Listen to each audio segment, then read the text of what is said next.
come here to chew bubblegum and kick ass. And I'm all out of bubblegum. Good morning. Yes, bit of a different start. Good morning. How the devil are you all doing this morning? I hope you're all fit and well. As promised, as you can probably tell, I did spend an inordinate amount of time yesterday loading up some new show sound effects for your, maybe my pleasure and amusement as well. That includes that new intro, which I will play from time to time. Does anyone know which movie that actually comes from? I'll be impressed if you do, because it is pretty obscure. I'm going to play it very quickly again, just to, in case anybody arrived late. There you are. I've come here to chew bubblegum and kick ass. And I'm all out of bubblegum. Yes, if anyone can identify the movie that comes from, or the actor saying those words, I'd be very, very impressed as well. I'm going to go right back to the very beginning, because we had some very early arrivals. Dan Cullen was here at 9:55, 5 minutes before the show started. Andy Darvell's got in on the act. He was here a minute before it started. So good morning to those two guys. Let's have a look. Who else do we have here? Glenn Johnston's in the house. Mark Whiting's in the house. Gary Muirhead is here as well. Mick Norton, Jim Turner, Ken Hatcher, my other half. I think that probably brings us up to speed. I can tell you, Dan Cullen, it is most definitely not the Blues Brothers. Jim Turner says, sounds like Bill Murray. I'll guess Ghostbusters. It's neither of those things. And Footy has just joined us as well. Good morning to Instagram. And he flashed up on my screen and then went away again, so I don't know if he's watching, but if Daniel Smith from De Harco is watching, good morning, Dan. I haven't seen you for a little while, so thank you very much indeed for being here. I'll tell you now, that opening line that I used is from a movie called They Live, and the guy saying it was not really an actor-ish, that was Rowdy Roddy Piper. Rowdy Roddy Piper, the wrestler. Yes, that's who it was. Now, I realise that as Monday was a bank holiday here in the UK, many of us are probably struggling to figure out what day of the week it is. Well, I can assure you that today is Friday, which means about half an hour I'm going to be opening up the airwaves. If any of you fine people would care to join me on the show as a guest, you will be free to do so, and I will share the link a little bit later in the show. Just one thing before we get started. You might remember that our friend Mick yesterday posted a question. Where was London's only nuclear reactor? Got to admit, I didn't know, but apparently it was at Greenwich Naval College, which kind of makes sense, I guess. So now you know, if that ever comes up in Trivial Pursuit, well, you've got Mick to thank. Let me, as you've got Mick to thank, let me try one of these. Nice. Yeah. Oh, I've got a whole bank of these. Andy Hare's just joined us as well. Good morning, Andy Hare. Now it's Friday. Thank the Lord, I think is what he meant to say there. I can tell you the opening voice was not Dan Aykroyd, nor was it Duke Nukem. Good morning to Stephen Guthrie, who says, good morning, folks. Great weather today. Still getting kept at work. Good stuff. That means it's pizza day for someone out there, yes. Our friend down in Welsh Wales will be enjoying pizza a little bit later in the day, I'm sure. So, shall we make a start? I think we probably should.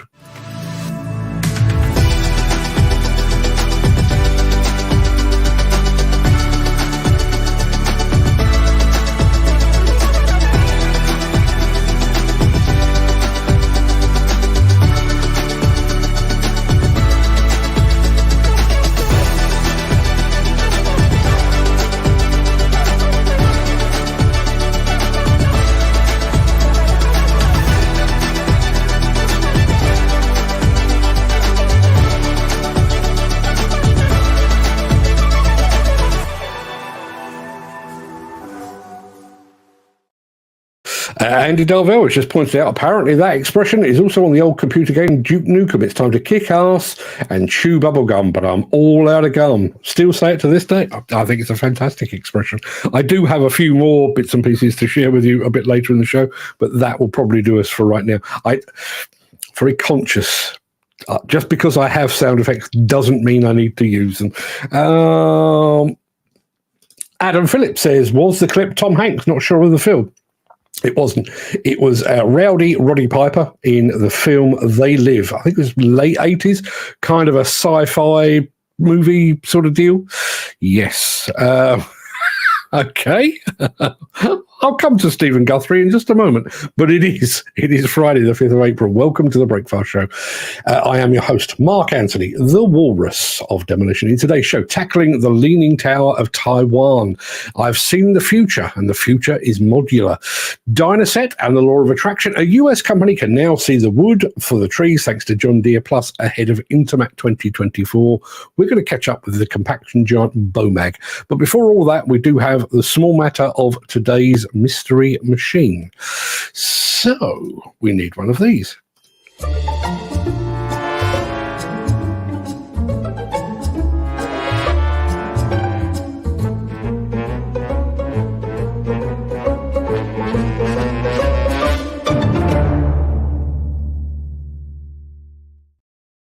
Just going to say a very quick good morning to Peter McKenna, who has just joined us as well. Morning, Peter. Hope you're fitting well. And our friend Mick is here as well. Good morning to you. And yes, I did share with people the fact that the London's nuclear reactor was at the Greenwich Naval College. So we're all tidy and well set. So mystery machine. Can I get another one in the bag? We shall see. This is what you've got to work with today. Anybody got any guesses on that? I'd be astonished if anybody got it from that. But that's the mystery machine you have to work with.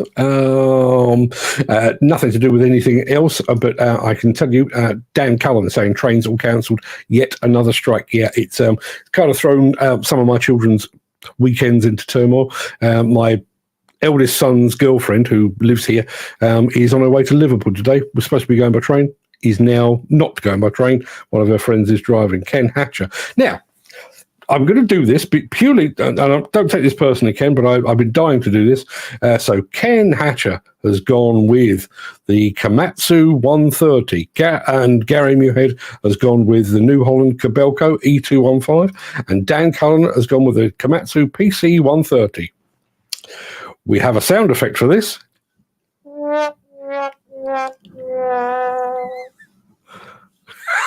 Oh, I'm enjoying that. No, you're all wrong. Haven't even got the right manufacturer as yet, but that you have only seen a bit of a boom and dipper. So I can't really blame you for that. But we will come back to that in just a moment. But I do need to remind you very quickly. I know we've already had some answers on this, but I'll remind you very quickly of today's question of the day.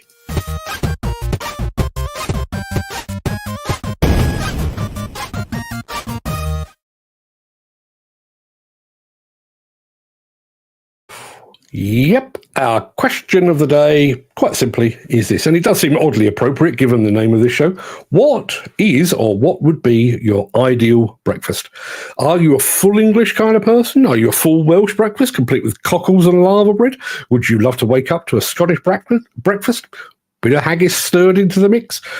Do croissants and pancakes count as breakfast? What about that cold meat nonsense favoured by some of our continental cousins? Personally, not sure I could eat it every day, but I'm going full English. Eggs, bacon, sausage, beans, mushrooms, and black pudding, big pile of toast, and a bottomless pot of tea. Anybody got anything they'd like to offer on that? I'm going to throw back very quickly to our mystery machine because we've had some more guesses. Mick Norton has gone with the John Deere. It is not. Gary Muirhead's gone with XCMG. It is not. Lou Gong 145 from Dan Cullen. No, it is not. And he also goes with Kobelco 144 USR. It is none of those things. So let me show you a little bit more. That's what you've got to work with. And our friend Chris Ford has just joined us.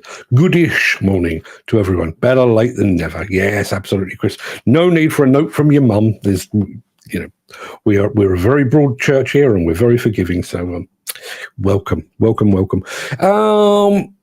me know in the chat what would be your ideal breakfast. I need to get rid of that because we do need to actually crack on. And I can tell Dan Cullen, it is not a Sani 650. It is none of those things. Let's have some of this.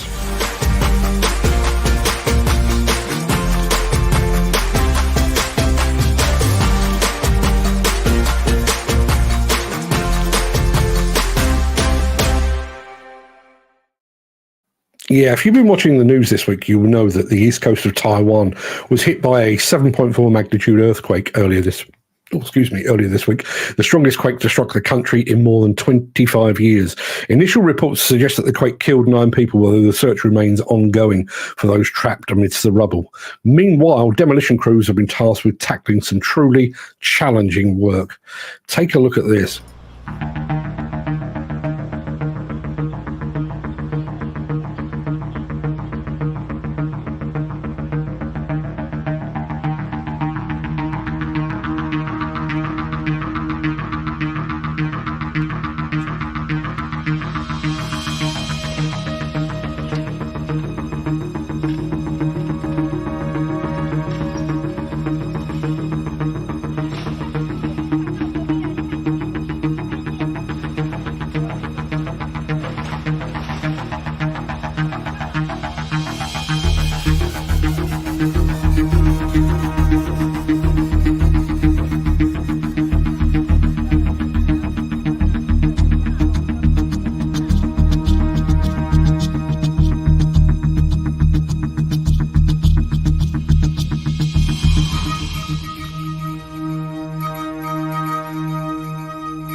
Yeah, I think that's pretty much a demolition machine operator's worst nightmare. I think Andy Darvell is in the chat. How would you fancy that as your first job back on demolition, Andy? Not sure I'd fancy that. They're braver than me. Unstable building and on unstable ground. Way braver than me. Now, Dan Collins just said they could have done with a longer long reach. The problem is, of course, when a quake hits, where is the equipment? Is the equipment serviceable? Has it been buried? What is local? What's handy? I realise if you've got a planned demolition job, then it's fantastic to go for the ideal machine. If it's not planned, not so easy. William Forrest from the attachment company has just popped onto the show. Morning, folks. Managed to grab half an hour in the office this morning to catch the show. Hope you're well, Mark. I am firing on all cylinders, sir. Thank you very much indeed for joining us. Loving your videos, by the way. I've set aside, I didn't get a chance to watch it this morning, but I've set aside the fact that you just sold another Cymex attachment. I'm actually speaking to Cymex at the moment for something completely different. But good morning, William. Thank you very much indeed for being here. Mick Norton says the inscrutable Taiwanese will get it sorted. You can't help but think that they probably will. But yeah, very challenging. Now, going back to our mystery machine, which looks like that. Dan Cullen has gone for a Sany 650. It is not. He's also gone for a Cat 352 GC. It is not one of those. Steve Williamson. For years, I was saying Shantui. Apparently, it's pronounced Shantway, which makes me sound very camp. I'm very aware of that. Shantway, it is not a Shantway. Gary Muirhead has gone for a Lugong 950E. It is not. It is not. Now, I do need to address, I'll just very quickly, Dan Cullen's gone for a Komatsu 360 LC. It is not. I'll show you a bit more in a second, but Chris Ford has just said, 10 minutes late, missed the question of the day, mystery machine and poor phone signal. About sums up my day so far. All the talk about food is making me hungry. Well, the food is the question of the day. What would be your ideal breakfast? But I can tell you that the mystery machine that everybody's working on is right there on the screen now. Footy says, looks like a Komatsu. It may well look like a Komatsu, but it is not a Komatsu. Chris Ford has gone for a PC 800, obviously Komatsu as well. It is none of those things. Let me show you a little bit more. There we are, quite clearly on tracks. Doesn't help at all, but it is quite clearly on tracks. If anybody's got any more that they'd like to add to that, then please keep the guesses coming, because we do need to take that away and hit this. If you are enjoying this episode, please consider supporting the show. You can leave us a tip at buymeacoffee.com/demolition news. Yeah, over the past few years, I've written about and talked about the potential threat facing the demolition industry from the embodied carbon lobby. I stand by everything I've said, but what if buildings were built never to be demolished? What if they could be picked up and put down as the needs arise and change? What if they could be repurposed in the space of just a few days? What if they were entirely modular? Well, give me a moment while I pull this from my hard drive, because that is precisely what we're talking about next. And it looks, when I can find it, to come along like this. This is a Lego. No, this is a Lego.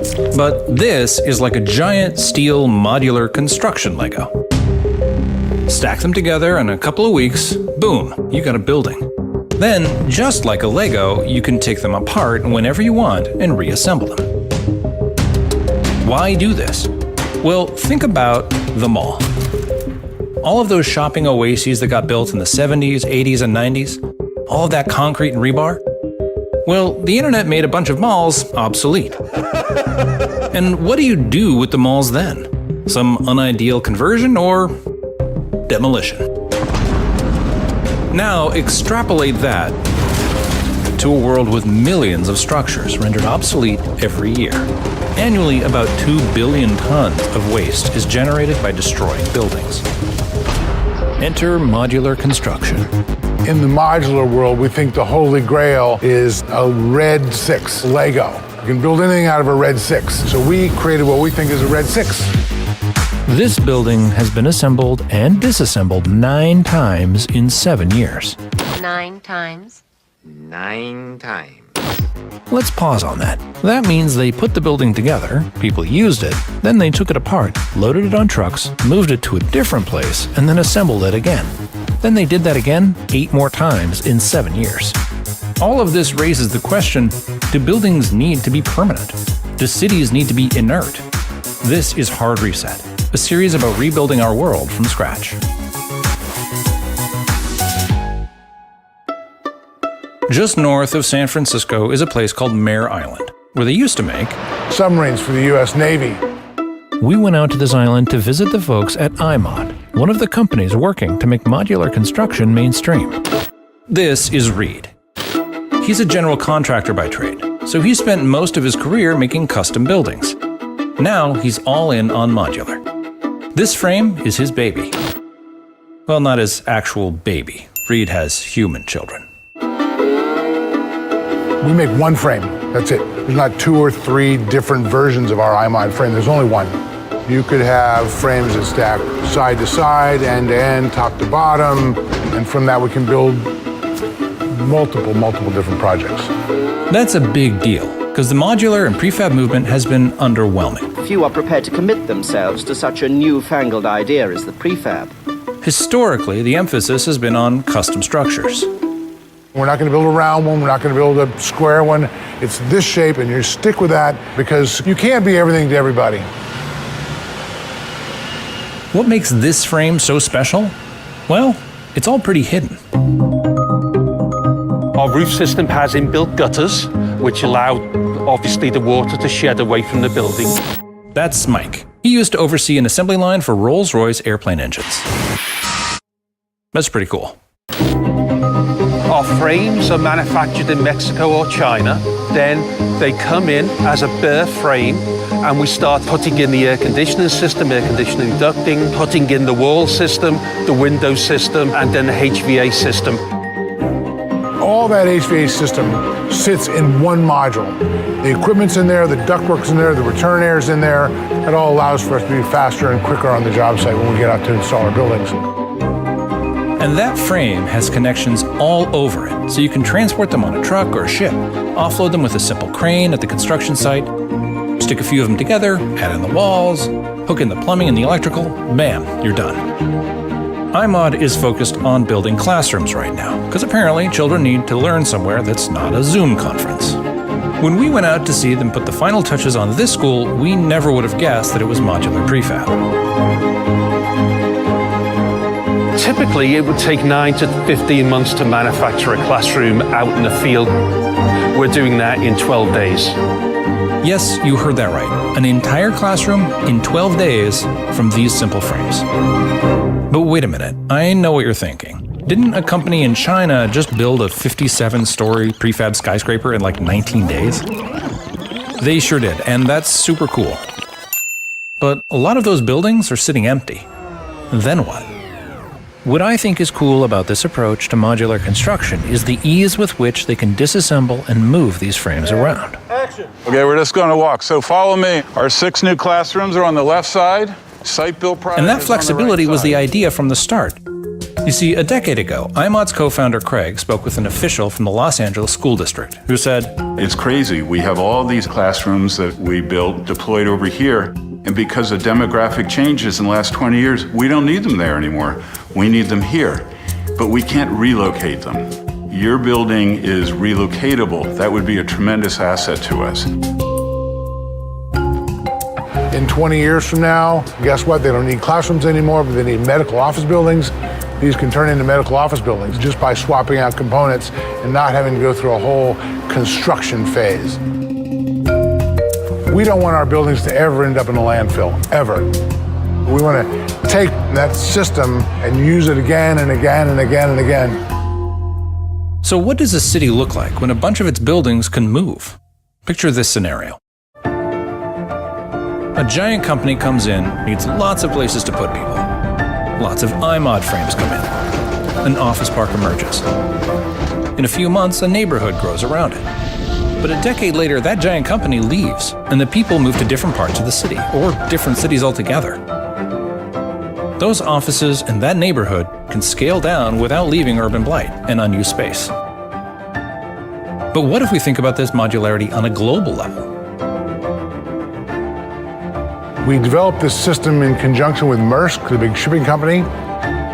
Every one of our frames is shaped exactly like a container, and that way they can go onto a ship and transport just like a container on a ship. They can go on a train and transport just like a container does on a train. Pretty much every country in the world and every city in the world can handle a container. They know how to do it. What if, as the needs of countries change, entire buildings, even entire cities, could be dispersed elsewhere? This would be a hard reset for how we think about the built environment. We would have to shift our mentality around the notion of constant growth. We see cities like Detroit that went from 2 million people in the 50s to just under 1 million people now, and people think of them as a failure. But why? Cities are inherently dynamic, and maybe they should be able to change in size. Today, those size changes haven't been a good look because of the hollowed out warehouses and homes that are left behind. But what if we could shift those structures to other parts of the city or other parts of the world? We might lose the character that comes from old structures evolving over time, but not every building needs to be charming. Some things are more about utility. Some things work better as Legos.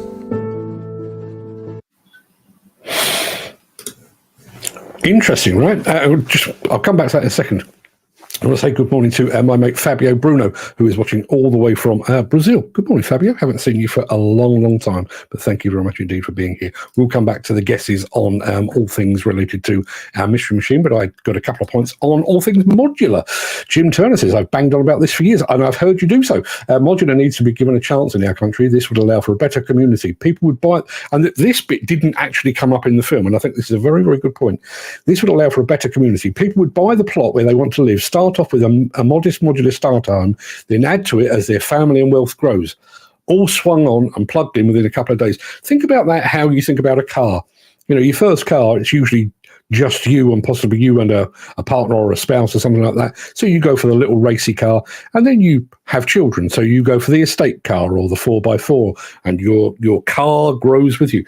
Same thing with building. Well said, Jim Turner. I totally agree. The one thing I would say, there's bits of me that thinks that's a fantastic future. There's also bits of me that hope it's not the future, mainly because obviously there wasn't much in the way of equipment based around all of that construction.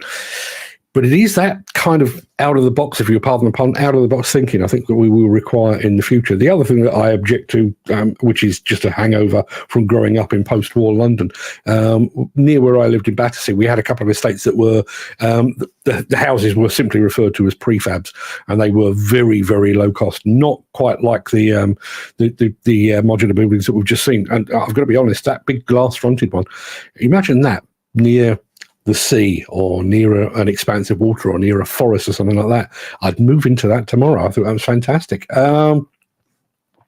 On a similar subject, and this is a very good point, Steve Williamson says Liebherr stand was amazing and how they build it for the show, because their show stand, which is 3 and sometimes 4 stories high, is actually a modular building. It just arrives basically flat packed and they put it together. And he was saying at Balmer. Gary Muirhead picked up on it for construction. So we're talking about construction, but also for construction. Great for accommodation for projects like Hinkley Point with large amounts of workers. Yeah, imagine that. You could build an entire tower block, a mini city for the duration of the project, and then take it away and put it somewhere else afterwards. Mick Norton says disadvantages of modular: transportation, resale value, site size constraints. All of which I think are issues that could be overcome if we had the will. And I do wonder, I mean, particularly, having seen, Detroit being a prime example there, Detroit, Motor City, where all of the American cars used to be built, or once that all started to go away and relocate to other parts of the world that are cheaper to build, all of a sudden you've got citywide blight in Detroit. If ever you fancy seeing what the dystopian future looks like, go and have a look at Detroit today over on YouTube. Unbelievable. It's literally ripped the soul out of the city. But if you had that modular approach, you could take them elsewhere, and people could even, I don't have a job in Detroit anymore because I'm going to California. Take you home with you. Not exactly with you, but you get the idea. Alfred Mick says, can you imagine the local planning officer and the NIMBYs? They would have a field day. But again, I think it's the same as the argument that we have about future fuel. Yes, there are issues with hydrogen. Yes, there are issues with HVO. Yes, there's issues with electric. But that is the world that our children and our children's children are going to inherit. We just need to get our heads around doing things in a different way. Lots of answers on our question of the day, which is, what would be your ideal breakfast? Mick Norton says, what is the true lifespan of a modular build? I don't know the answer to that. Certainly, the prefabs, and these were real old school, the prefabs that I grew up looking at on my way to school were, I think they were probably erected late 40s, possibly early 50s, and they were still there in the late 70s. Also bearing in mind, do we ask that question when it comes to, for example, commercial buildings? It's not unusual for a commercial building in London or another major city to have a lifespan of 20, 30 years. My guess is that those modular buildings would last at least that long. And given that they are modular, do you have to take away the whole thing, or could you just switch in and switch out? If you get a bit of your module that is starting to look the worse for wear, bring in another bit, replace it with something else rather than replacing the whole thing. What is the highest height you could build them up? Well, the Chinese have taken it to, I think it was 57 stories, the film said, which is pretty damn high. Mick Norton says advantages for modular: lower labour costs, no weather delays, saves time. Yeah. And think about house, but I'm thinking about housing in particular here. Think about how housing works at the moment. You've got the plot of land, and when the price is right, the housing corporation decide, okay, well, we're going to build these houses. And let's be absolutely honest here, most houses these days are pretty much kit form anyway. But rather than the footings and just lay some slabs, just drop these things in. And as somebody said, and I think it was Jim Turner said it, you buy yourself a 2-bedroom house and then you have children, add a bit, not a problem. All interesting stuff. I am going to come back to the Mystery Machine in a second. Similar idea as the boxable system from the US. Yes, it absolutely is. Although I know I've been following a few people they've been struggling with that. I know a guy bought basically a plot of desert in California and laid down all the foundations, and his were going to be container based, so actual containers, but obviously very high spec and everything else. Had to pay a fortune to get water run in there and electricity and everything else. And then the planning people said, no, No, we've let you get this far, but no. Jim Turner says, I've even offered up some land as a site for a modular housing project. There's a firm that's pushing the modular housing thing right now, although on the same subject, there was a big modular company went out of business just a couple of weeks ago, if I remember rightly. Ken Hatcher says, I think we'll see a lot more modular building in the future. I think you're right. Steve says, I'm going to lose the head in a minute. Signal due to RF base is playing up. 2 Typhoons just did a vertical takeoff, so signal is robbed here when they get a shout. Have a good weekend in that case. Maybe help with the homeless problem in Las Vegas. Yeah, it certainly could. Certainly could. And Footy is going back to work. Mick Saunders, or Mick, says there are a few container office flat blocks in London and the box thing at Bishopsgate, all made from old containers, albeit they've been chopped up a bit. Yeah, has anybody been to any of these box park shopping centres? I know there's one in Shoreditch. There's also one over in Croydon, not a million miles away from me. They work very, very well. You know, just pop up, use them while the demand lasts. With standardized signs, the second-hand frames could be reconditioned easily, meaning they have a longer life, and the waste could be recycled more efficiently as the work would be done in a factory setting. All good points. I think we are largely in favour of modular buildings. Now, we do have some more guesses. Now, this one from, I'll do this one from Chris Ford first. This is our mystery machine as it stands at the moment. He says, is it the Lugong 955F? And then he came back and says, actually, I meant the Lugong 995F. It is not. Footy reckons it's a Liebherr. Gary Muirhead, I think Gary may actually be cheating here. He has gone for an SOLG E6700 HP. Have you invented that machine? What is an SOLG? Am I missing something? It's highly likely. Stephen Guthrie says, is it an LC hybrid? It is not. Is it an XCMG 500? It is not. Is it the Lugong 950E? It is not. Is it the Sany SY 500H? It is none of those things. And apparently, according to Dan Cullen, there is actually a box park over in Hackney too. Haven't been to that one. May need to pay that a visit. The food at these pop-up places tends to be very, very good. Now, I've been talking about the mystery machine, so shall we have...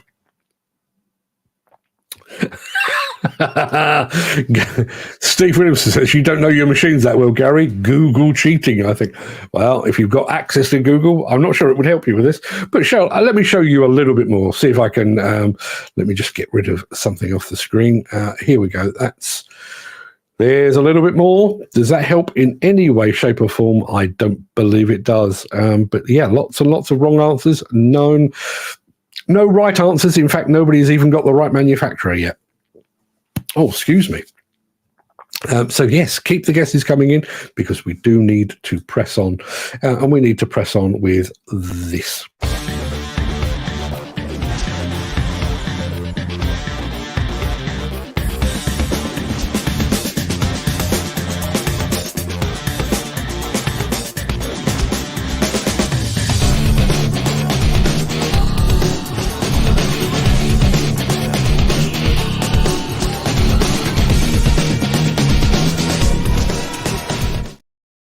Yesterday, if you were here, and I know most of you were, we talked about grading beams and how in the right application they are a fantastic tool. Well, today we're looking at another useful tool that in the right application again is nothing short of vital. Hello, my name is Samuli Vornanen and I'm Area Sales Manager here at Dynaset. Today we are going to talk about HMAC Pro hydraulic magnet with new smart features.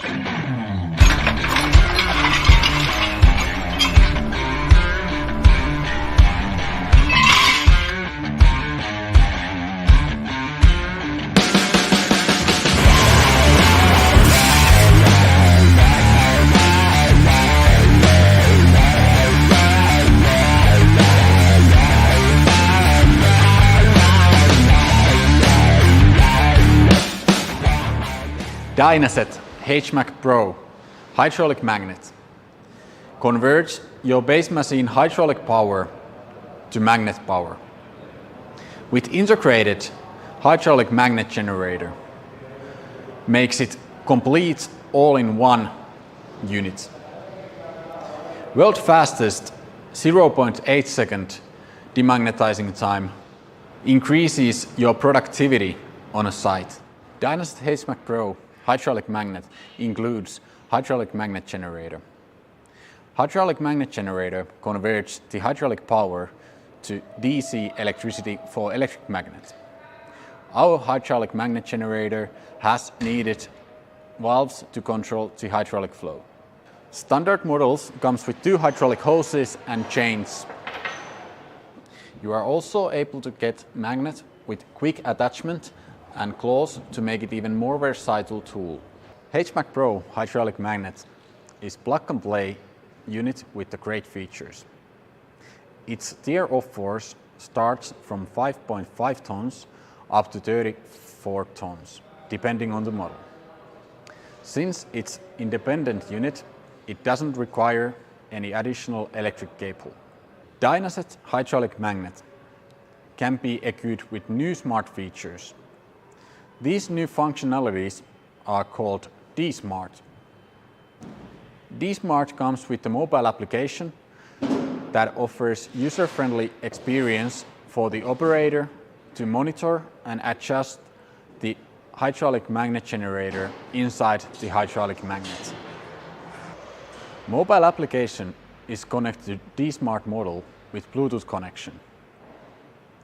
You can easily monitor and adjust various functions such as operation time, magnet operation indicators, magnetizing, demagnetizing, and ED duty cycle.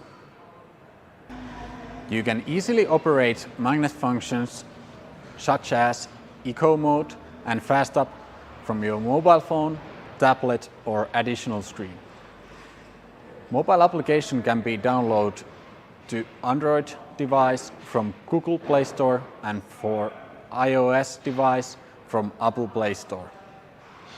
Dynaset HMAC Pro hydraulic magnet is easy and fast to connect machine hydraulic auxiliary lines. You just connect 2 hydraulic hoses to excavator hammer line and the magnet is ready to use. This makes our magnet true plug-and-play unit that is easy to switch from machine to another.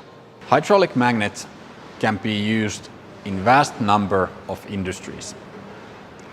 It's convenient to use in a demolition site or construction site. It can be used for recycling or material handling or separating metal. It's great to use for loading and unloading trucks, trains and vessels, or collecting metal parts from the railways. HMAC Pro with new smart features and world fastest demagnetizing time is best one on the market. Please leave a comment below and have a great day.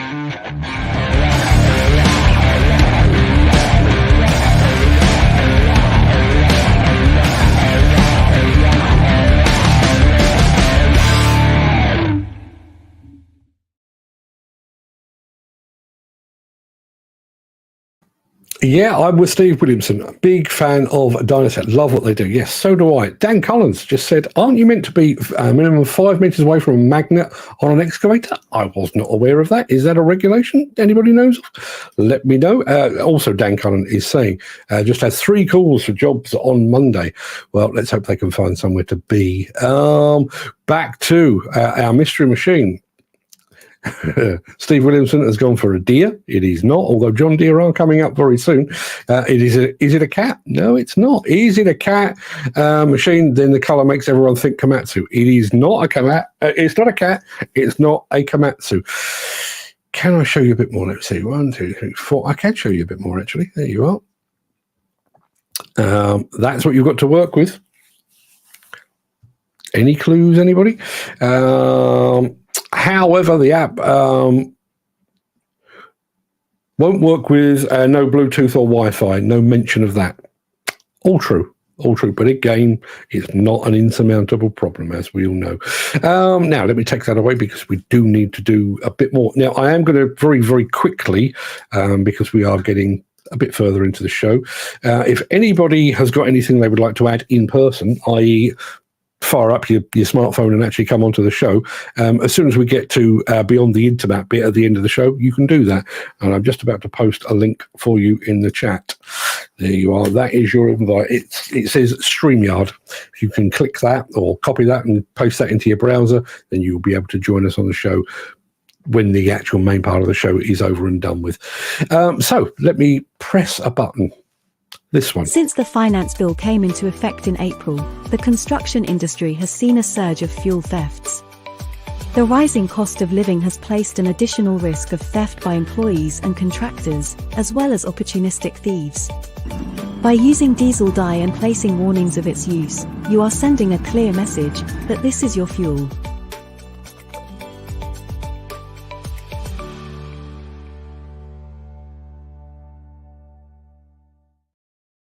Yeah, there is no time to stop today if I'm going to open up the airwaves at the end of the show to all you good people. So let's crack straight on with our next film, which features those fine folks.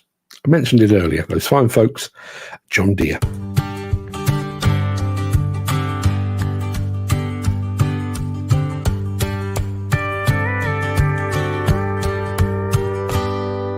Every day's a new challenge out here, so you just got to be prepared for it. So when you hit the floor, you better be ready. Really talked to my guys about trying to be more efficient in the woods, making every move count. That's what I really try to get my guys to be about the next guy. I want everybody to take that next step. I couldn't be more proud of them. I give them the tools to, be successful, and it's up to them, but, they do a really good job. Matt, he's a hard worker. He runs my business and his too, so he's got his plate full. To see Matt out here, succeeding, I'm really proud of that. It's been a blessing for me to be able to work with my dad as tight as we do. It's taught me a lot.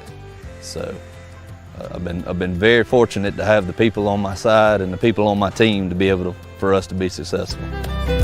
I guess the biggest lesson that there's a bunch. I could talk about my daddy all day about how good a fella he is, but I would say just hard work and clean living. I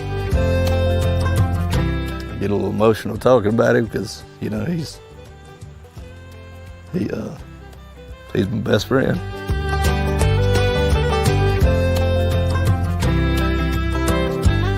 We were looking to upgrade some equipment. Some of our equipment was getting old.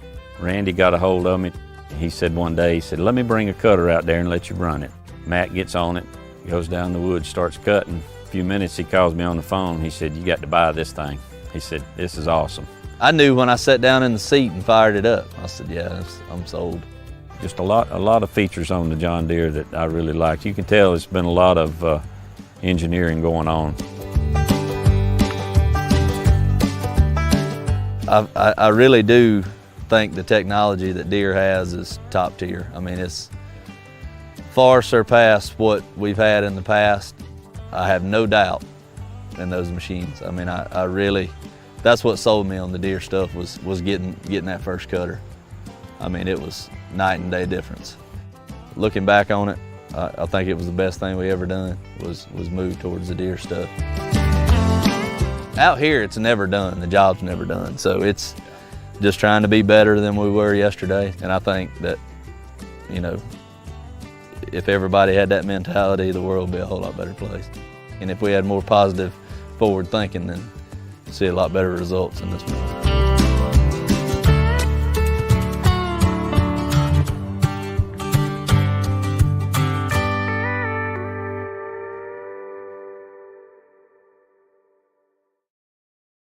Yeah, good stuff. Our friend Mick has just said, love these logging machines and the attachments they come up with. Yeah, to be honest, I don't feature them very often, but every once in a while I like to pop over just to see what other allied industries are doing for precisely that reason. We'll come back to Mick Norton on magnets in just a second. Love that accent. The next guy, yeah. Has anyone ever seen Tom Hanks when he was on the Graham Norton show talking about his role as Forrest Gump? And apparently the original idea was that they were going to teach the kid that played Forrest Gump as a child to talk like Tom Hanks. Tom Hanks said it would be easier if I learned to speak like him. Well, the child was from Alabama or somewhere down in the South there. So Tom Hanks said to the kid, you know, I'm going to learn your accent. So, you know, tell me about yourself. What does your dad do? And the kid apparently went, my daddy makes grease. Which is a fact. My daddy makes grease.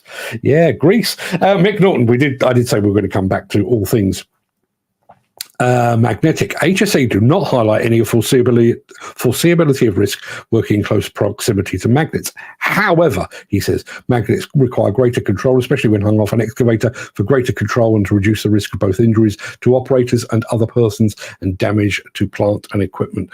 Yes, indeed. Steve Williamson is going pretty obscure with our mystery machine, which looks like that. He has gone for the Kidco excavator. It is not. I think I've got this, and then one more frame I may be able to show you after this. There you are. You've got that's pretty much the whole machine now. If anybody can get that, but otherwise it's going to be another win for yours truly. Keep the guesses coming in. I'm going to take that away because it is time for, well, let's go a little bit French, shall we?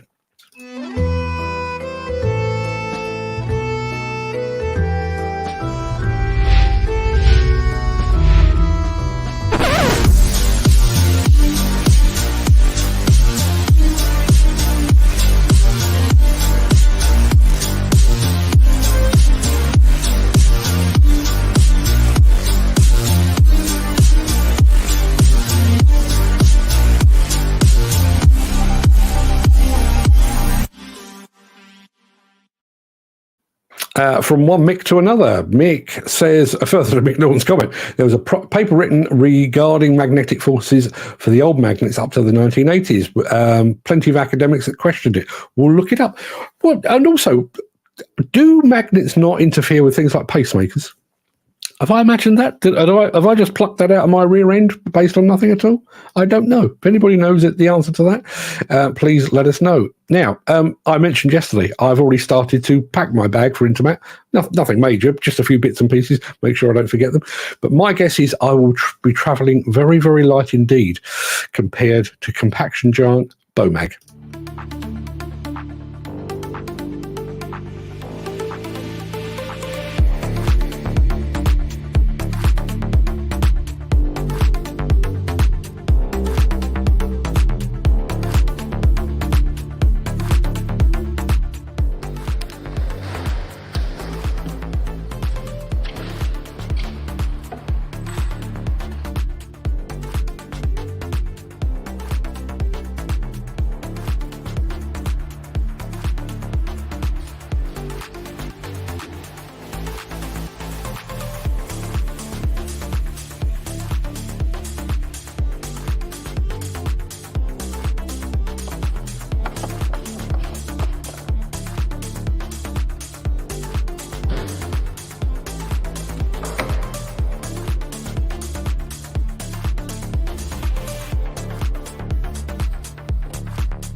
Yeah, looking forward to seeing what Bomag are taking to the party over in Paris later this month. Steve Williamson just said we've got a dozen of those Bomag rollers at work. Good to hear. Let's face it, if you're buying compaction equipment, that's the one to go for. Let's have a look. I asked a question whether the issue concerning the proximity of magnets was to do with pacemakers. Apparently, I was right. That's exactly where it stemmed from. Who knew? See, I managed to know things that I don't even know. Weird, right? Now it looks like I've won again. Well, I don't know. It doesn't look like I've won again. I have won again. Gary Muirhead has gone for a Cato 50-tonner. It is not. Adrian Rogers has gone for the Case CX750. It is not. Chris Ford's gone for the HX520AL from Hyundai. It is not. Adam Phillips has said, is it a Kobelco? It is not. Adam Phillips has said, is it the SK850LC? It is none. None of those things. So, for all of you that have entered our competition today, there's this. For me, there is, I think one of these. And I can tell you, in fact, I can show you, in fact, that is the machine you're looking at. That right there is a Sumitomo SH700 LHD. Sumitomo. They used to be here. They still exist. I mean, I can't even remember who actually sells Sumitomo badged here in the UK anymore. I've completely lost track, but you can still buy those in other parts of the world, including Australia, for example, which is where that photograph comes from. But that is your Sumitomo SH700. I win again. I've had 2 wins this week.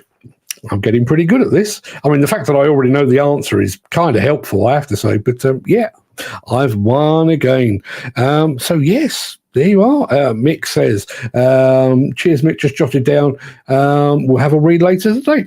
Awesome stuff. Awesome stuff. Now, you've got the link. If anybody would care to join me on the show, you are free to do so.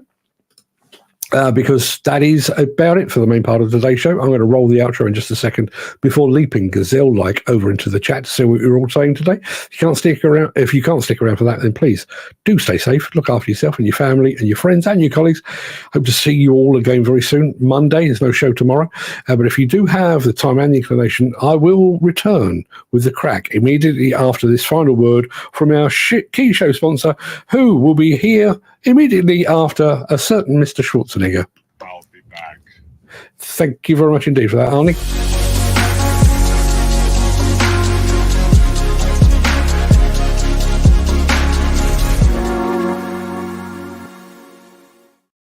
Yeah, Steve Williamson, completely forgotten about Sumitomo. That was what I was hoping. I have to clutch at straws doing this job, and I was hoping that nobody had remembered them. So let's have some music, shall we? Yeah, let's take the volume down. How this show has changed, eh? And I know I always mention the duration of these shows, but we used to get to about this point. Well, originally the entire show complete was about 10 minutes long. We used to get to the end of the show in about 20, sometimes 25 minutes. We're almost an hour in, and we've only just started the chat. That sounds loud. Let me do something about that. Take it down. That's better. How are we all doing today? Hope you're all fit and well. What we've got here. Chris Ford, you could say that about virtually every machine we feature as a mystery machine. It was big and yellow, but not a banana. Steve says, I'd come on live, but may get told off again for operating and talking at the same time. Don't get yourself in trouble. It's not worth it. Not worth it. But just on that subject, Steve, you are among them. Steve, Ken, Dan, and Footy. You are all the inspiration for the article that I've written that will drop on Monday morning.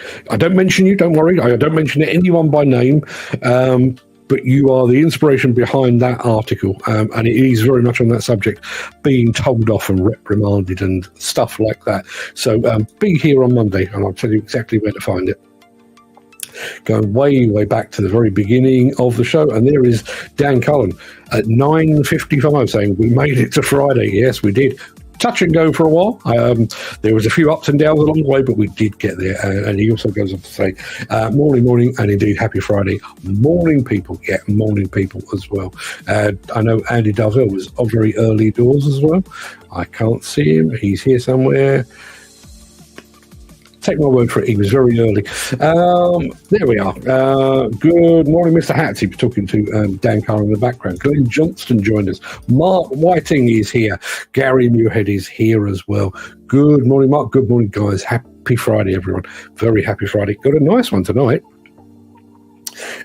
For Christmas. I think it was for Christmas. Yeah, whatever. Well, no, actually, it was my birthday. I'm telling lies.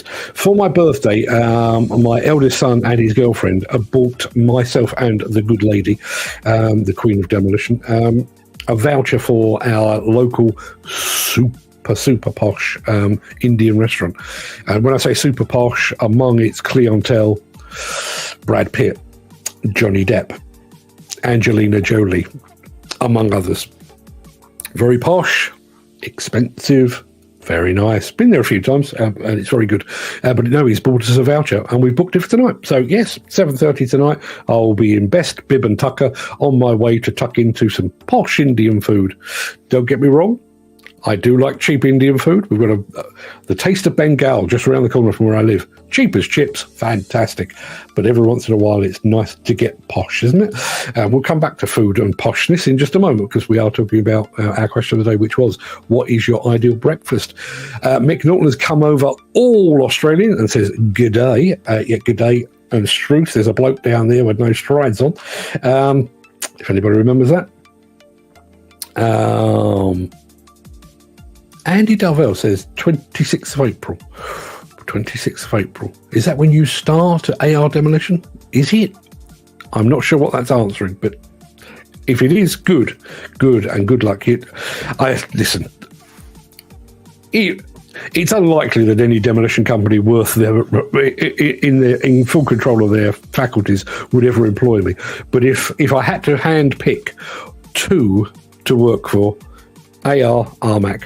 Those would be my choice.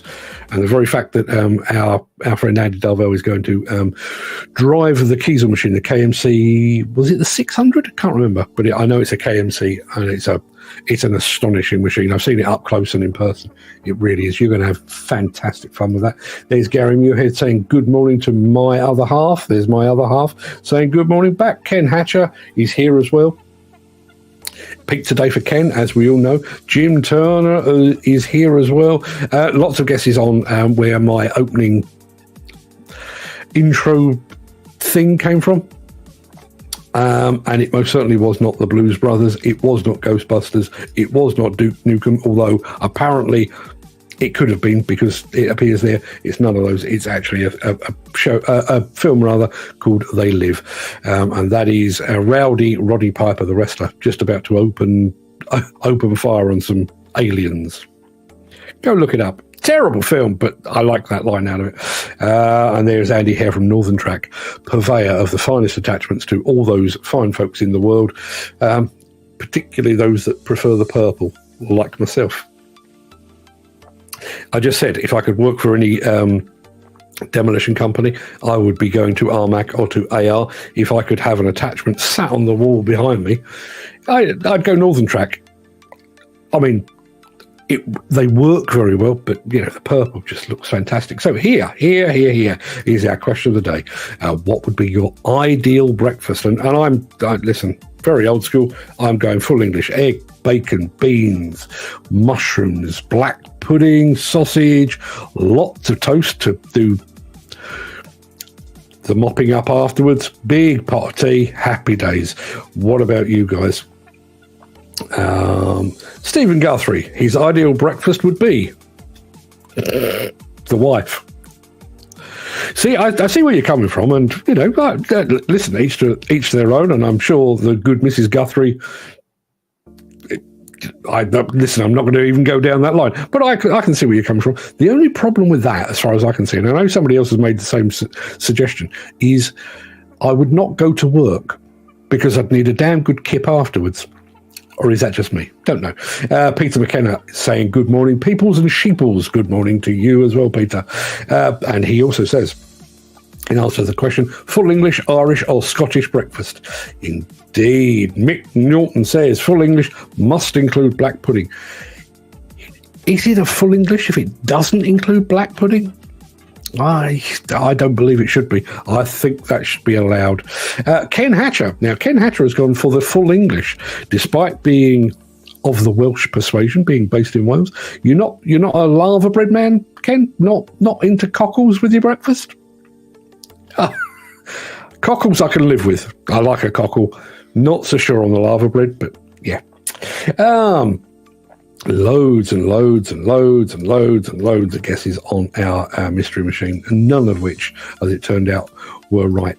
Jim Turner on the sausage, no, not the sausage, the breakfast. Wow. Okay. Jim Turner's ideal breakfast: sausage, bacon, black pudding. Tartar cakes, you'll need to explain that. Mushrooms, tomato, baked beans, fried bread, toast, pot of strong tea, honey jar, and a bottle of Baileys. Wow,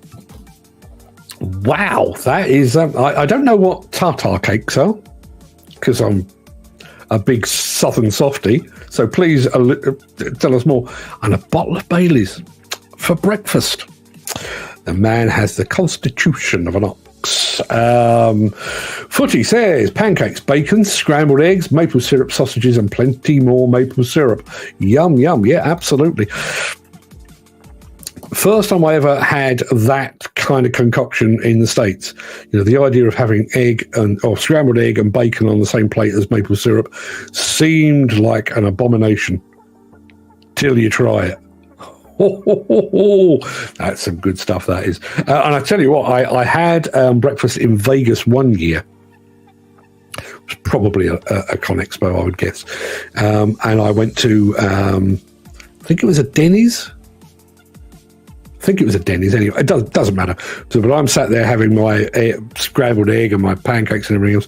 Woman beside me had ice cream for breakfast. This is, and this is like 8 o'clock in the morning. She had ice cream with maple syrup and bacon on top. Really wanted a bit of that. Didn't dare ask, but really quite fancied that. No, the mystery machine was not a Chantway. I hear it in my head. Just sound as camp as a caravan site. Gary Muir being very specific on his ideal breakfast: eggs Benedict served in New York City. Can I just say, eggs Benedict? I mean, ideally, yes, have it in New York, because frankly, New York food is among the best in the world, and I would take no argument on that.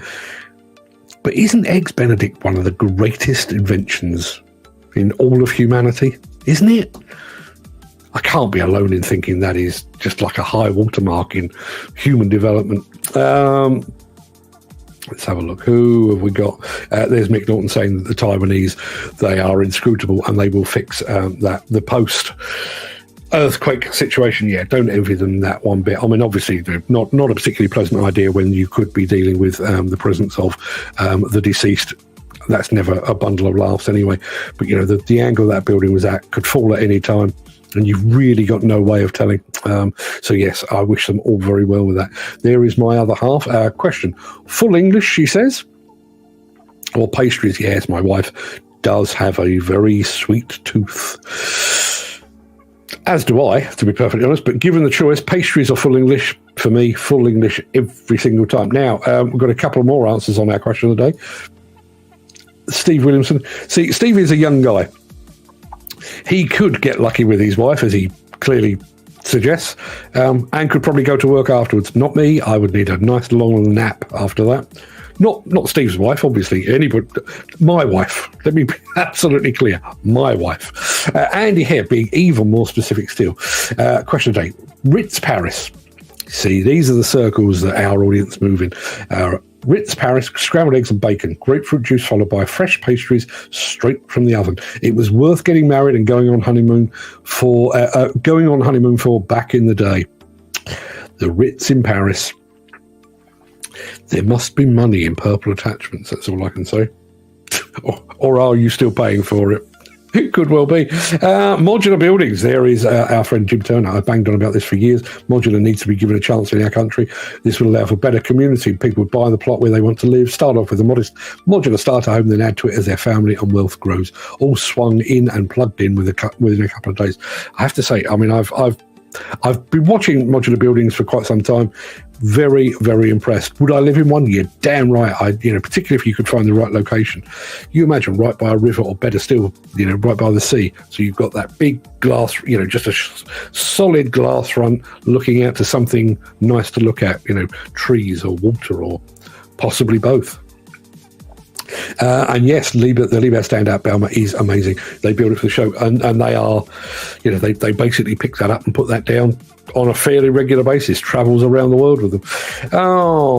Gary Muirhead on the same subject. Great for accommodation for projects like Hinkley Point with large amounts of workers. Yeah, Hinkley Point. I mean, think about HS2. You think about the way HS2 has sort of progressed along. I realise that work has been going on simultaneously, but if the major earthworks have been progressing along, start it down in Euston or thereabouts. Okay, well that bit's largely done now. Let's take the HS2 village and move it a bit further up the M1 or wherever it is they're working. Makes perfect sense to me. Mick has just said disadvantages of modular: transportation, resale value, site size constraints. All very true, but he also comes back with some positives as well. And our friend Mick also says, can you imagine the local planning officer and the NIMBYs? They would have a field day. They would, but just imagine I'm going to go slightly sideways here. Just up the road from where I live is a town called New Malden. And New Malden, for reasons I've never quite fathomed out, has got a big population of people from Korea. We've got Korean restaurants, Korean supermarkets, lots and lots of Korean people. My guess is that at some point in the past, there will have been a Korean company set up shop either as a factory or an office, and they've sent people over, and therefore we've ended up with this kind of knot of Korean people in New Malden. Imagine that, not necessarily just Koreans, but when, for example, when you drive up the M40 or drive up the M1, you have these big warehouses being built. Now, I realise a lot of them are automated, and all the picking of goods is largely done by machine. But you imagine those ones where you've got the outer town shopping centre, middle of nowhere. While you're building that, you build a little village to service that, and maybe that also has a little school, all modular, all movable. So if that business does go away at some point in the future, pick it up and take it with you. Not a problem at all. I think it's a fantastic idea. Chris Ford, who clearly has no issue whatsoever with diabetes, unlike me. Question of the day: ideal breakfast: porridge with treacle and evaporated milk, followed by full English with an oat cake, coffee, or hot chocolate. And if you're still peckish, good Lord, if he's still peckish, chocolate panny. That's a lot for breakfast. That is one hell of a lot for breakfast. I've never had porridge with evaporated milk. I need to try that because I do like porridge and I do like my evaporated milk. Mick has just said, what is the highest you can go with modular buildings? As I say, the Chinese have gone to 57 stories. I don't know what the actual ultimate height is, and maybe that's too much. But does it change the format of how you build places? Would you need flats if you could have all of those neatly arranged in a nice big open space? Don't know. And there is Mick Norton coming back with the advantages. You did the disadvantages, these are the advantages. Lower labour costs, no weather delays, saves time. Yes, it does. Yes, it does. I mean, even things like, I know we've mentioned exhibitions, but you imagine when we occasionally get the open golf up at Walton Heath, which is a couple of miles away. It's kind of between where I live and where my eldest daughter lives. You imagine that when you've got all of the golfers coming in, you've got all of the press from around the world, and all of the lighting gear of people, and it really is. It's not just a case of 50 golfers arrive and bash up all about. It is basically they arrive en masse. Imagine that, just be the ability to build a village, serve the entire golf course, and then when that's all over and done with, take it away. Use it for something else. I knew a guy back in the day. There's nothing to do with modular building, but it just goes to show how that sort of thing works. I knew a guy who had gone to an auction, and we're going back more than 30 years here.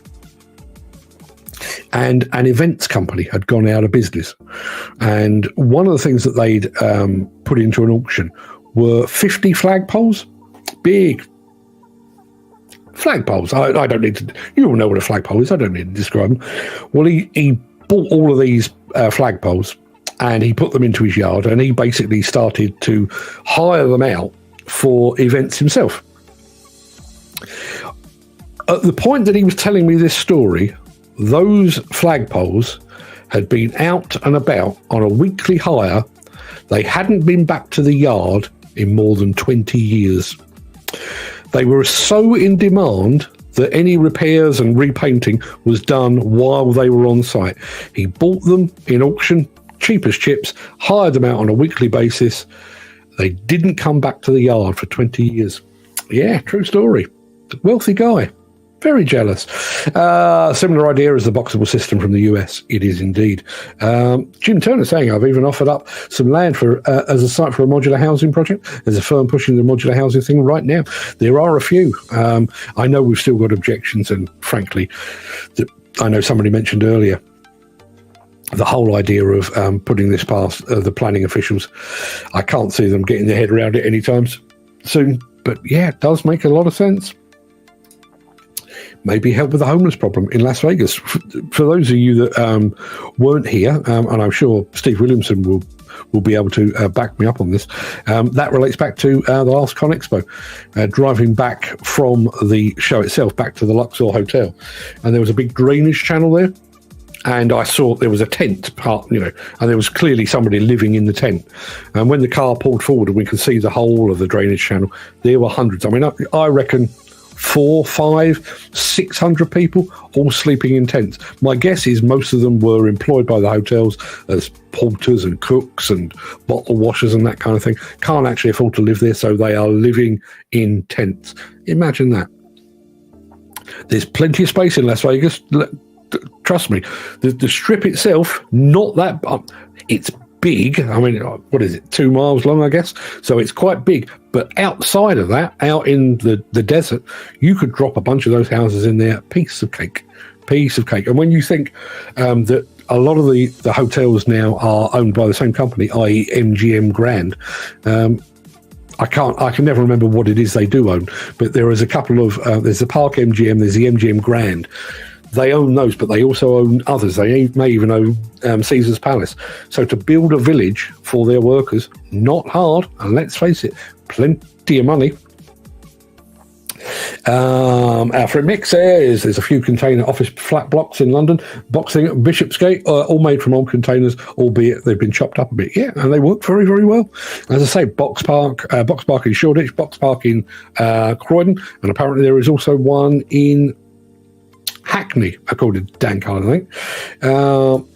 Jim Turner says with standardised size, the second-hand frames could be reconditioned easily, meaning they'd have a longer life, and the waste could be recycled more efficiently as the work would be done in a factory setting. All makes perfect sense to me. And there's Dan confirming there is, in fact, a Box Park in Hackney.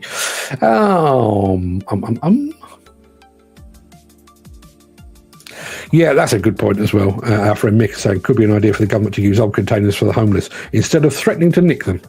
Yeah. And there's another one that. You ever seen any of these videos where somebody is?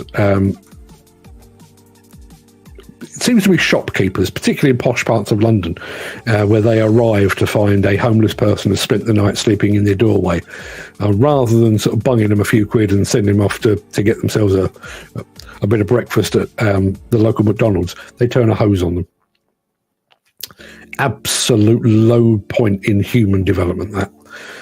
Poor buggers had to sleep on a bloody pavement all night, and you're decided, because your posh shop is about to open, it's absolutely fine to wet the person and their bedding as well. Yeah. I would greet you warmly by the throat. John Deere. No, it was not John Deere. Dan Cullen went back to work. It wasn't a cat either.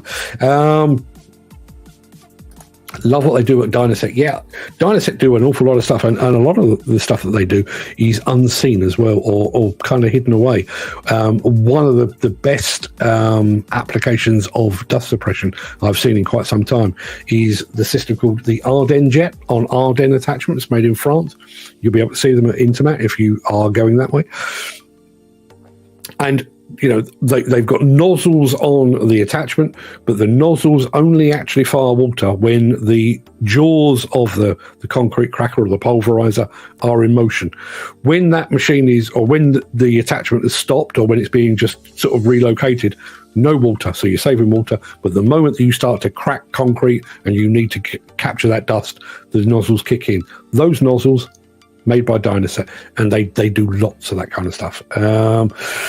Whole spiel about magnets and should you be close by. I took a wild stab. Is this because of all things related to pacemakers? It turns out I was absolutely right. Mick Norton says, health and safety executive do not highlight any foreseeability of risk when working in close proximity to magnets. However, magnets require greater control, especially when hung off an excavator, for greater control and to reduce the risk of both injuries to operators and other persons and damage to plant and equipment. I haven't had a chance to write about it yet, but did anyone see the news? I think... Yes, it was. I can probably show it to you, actually. Construction Inquirer. Bear with. Share screen. There we are. That's what we're looking at there. Let me take that one away so you can see it. Worker killed by falling excavator attachment. Liam McArdle from Gravesend fatally crushed by an excavator attachment while working for Erith Plant Services on the 21st of September 2021. A demolition grab attachment excavator fell onto the 24-year-old while it was loaded onto a lorry at Erith Plant Services Limited workshop at Eastern Quarry on Watling Street in Swanscombe. An HSC investigation found Erith Plant Services failed to ensure that there was a safe method of work while loading and unloading excavators, and they were subsequently fined, as you can see there, 175,000 quid. I am planning to write about that a bit later today, but didn't have a chance this morning because, shows to do and stuff. Let me get rid of that. I'm going to crack right on. Now, we've had a new comment. Bear with me a second. Just to put breakfast into a perspective, I once went to a cafe where 2 large breakfasts were cheaper than a mega special offer. Ordered 2, and much to everyone's amazement, I ate both. Didn't need to eat for the rest of the day. Yeah, I can't say I'm surprised at that. Can't say I'm surprised. 2 big breakfasts. Well done, sir. Now, breakfast is the main meal of the day, says Dan Cullen. Yeah, I agree with that, although I've not had one. Jim Turner, potato cakes. I'm saying tartar, it's tater. Potato cakes. They're like hash browns, but homemade and better. And I forgot scrambled eggs and a pint of Guinness too. How do you get anything done? How do you get anything done? Now, a take on the breakfast thing from all the way over in the States. Our friend Wolfie says, for breakfast, scrambled eggs, buttered toast, bacon, sausage, and orange juice. And then, like a true American says, I forgot the pancakes. Don't forget the pancakes. The pancakes are the best bit. Mick just said, got to go. Daughters informed me she is 10 minutes out. Need to kick the Hoover up the arse and clear up a bit, and a quick spray of the links on the Hound. Stay safe, gents. Have a good weekend. Yeah, you too, Mick. Thank you very much indeed for joining us. Dan Cullen says, my breakfast used to be 2 eggs, 3 sausages, 3 hash browns, beans, chips, 3 bacon, 4 slices of toast and coffee. But he is now, as we all know, he is now a vegetarian. He's one of those things. Stevie says, definitely something I'd like to do. I'm still young. Yes, you are. Yes, you are. Plenty of time to have a go on that. What type of feathers are they on your hat? I don't know. They were there when I bought the hat. I've not. Let me just. There you are. That's what he's talking about. They're up there somewhere. I don't know. The lesser spotted tree warbler, only found in certain parts of leafy Surrey. My hat's from Camden, so I don't know how. I don't know. Not a clue. Not a clue at all.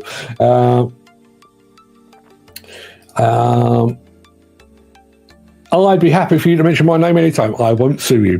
To be honest, it wasn't about being sued. It was more about I didn't be given the subject matter, and this in this instance, this was talking about the length of day that you did or have been doing of late. I just didn't want your boss to give you a hard time, so that was that was why I kept you out. Dan Cullen is basically really good at the Mystery Machine competition, but only retrospectively. If you remember rightly, yesterday our Mystery Machine was a Pell Job 262. If you were here, you'll remember that. And once I announced it, Dan came back and said, I was about to say Pell Job. Guess what he's done today? Sumitomo was my next guess. Okay. Yes, I think that probably wraps things up. Dan Cullen saying, you missed a few comments. It's not helped by the fact that I've done it out of order. I went up and I went down. Let's have a look. Let's make sure I've not missed anything of real importance. Mick Norton says HSC's operational circular OC 234/16 is a definitive guidance. It discusses electromagnetic field EMF and implications of Reg 8 of Lola. That's one that I certainly did miss. What else did I miss? There was that one. I know Dan said that obviously the Dynaset magnet was controllable. I don't think it has to be controlled by an app. I think most companies that are using apps do that as well as rather than an instead of. The app won't work. The app won't work. No Bluetooth or Wi-Fi. No mention of that. No, there wasn't. But I'm sure they've thought of that. So yes, Dan, if there's a specific one that I've missed, let me know, because otherwise I'm going to draw a line under whatever the hell this has been. I'm just rattling through to see if I can see anything that I should have addressed. No, not seeing anything. So I think at that point we will call it a day. That's an hour and 23 minutes on a Friday. Don't forget, come back on Monday. Obviously, we'll be doing more of this show, but we'll also have that new column, which, as I say, was inspired by Ken Hatcher, by Dan Cullen, by Steve Williamson, and by our friend Footy as well. None of them are mentioned by name, but you will all know the part that you played in the article, because you just will. So tune in for that on Monday. Until then, everybody, have a fantastic weekend. I'm going to go and find a cafe and see if they do tater cakes. I'm in the south, of course they don't. They will look at me like I've gone mad if I order that. So hash browns it will be. Until then, everybody, go and have a fantastic weekend. Wish me well for my posh Indian meal tonight, and I'll see you all on Monday. Till then, everybody, let me get rid of that. I'm going to call it a day. All the very best. Cheers. And there's Chris Ford saying, can't wait till Monday. Have a good one. I will certainly try, Chris. You do the same. See you in a couple of days. All the best.